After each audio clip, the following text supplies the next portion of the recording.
John wasn't born special. He didn't come from wealth, or fame, or any kind of privilege. He grew up in a small town where dreams were considered luxuries, things people talked about, but never chased. Every morning, before the sun rose, John would look out the window and whisper to himself, "One day, I'll make it." No one believed him. Not his friends. Not his teachers. Not even his family. They said he was chasing something impossible. But deep down, John knew the impossible only stays impossible until someone proves otherwise. He failed more times than he could count. When he tried to start his first project, everyone laughed. They said, You don't have what it takes." And maybe they were right, because every time he tried, he fell short. He lost money. He lost confidence.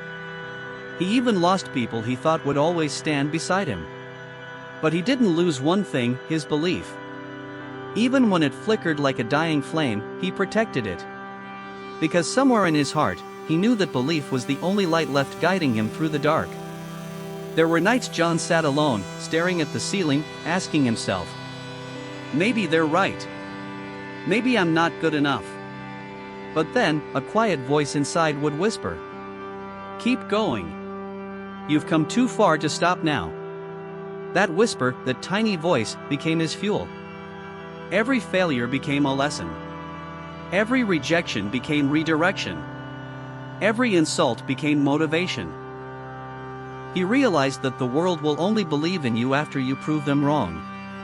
So he stopped waiting for applause and started working in silence.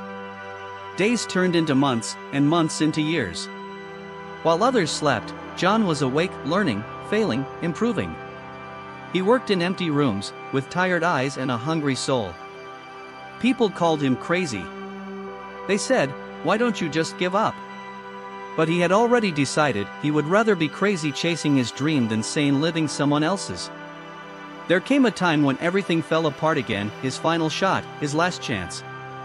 It felt like the universe was testing him one more time. He was broken, and alone. Standing in that silence, John realized something powerful. No one was coming to save him. No one was going to hand him success. If he wanted to rise, he'd have to do it with his own hands. So, he stood up. One last time. And he gave everything he had, his time, his strength, his heart. Then one day, it happened. The moment no one saw coming. The same people who once laughed at him now whispered his name with admiration. The doors that were once closed, slowly opened. And the world finally saw what John had known all along, that belief can turn the ordinary into extraordinary. He didn't become successful overnight. He became successful over time. Through pain, persistence, and the unshakable faith that he was meant for more. Now, when people ask John how he did it, he smiles and says, "I stopped asking others to believe in me. I started believing in myself." Because that's the truth. You don't need the world to believe in you. You just need one person, you.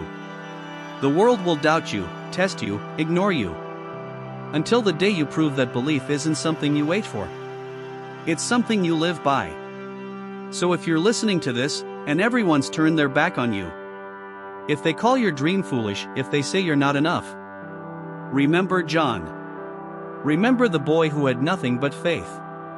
And turned that faith into a fire that lit his entire life. You may not have the support right now. You may not have the resources, the recognition, or the help. But you have something far greater, yourself. And when you believe in yourself, truly and completely, you become unstoppable. Because no mountain can stand against a soul that refuses to quit. So rise. Even if no one stands with you. Believe, even if no one claps for you. Because one day, they will.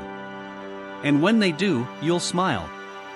Not because they finally believe in you, but because you always did.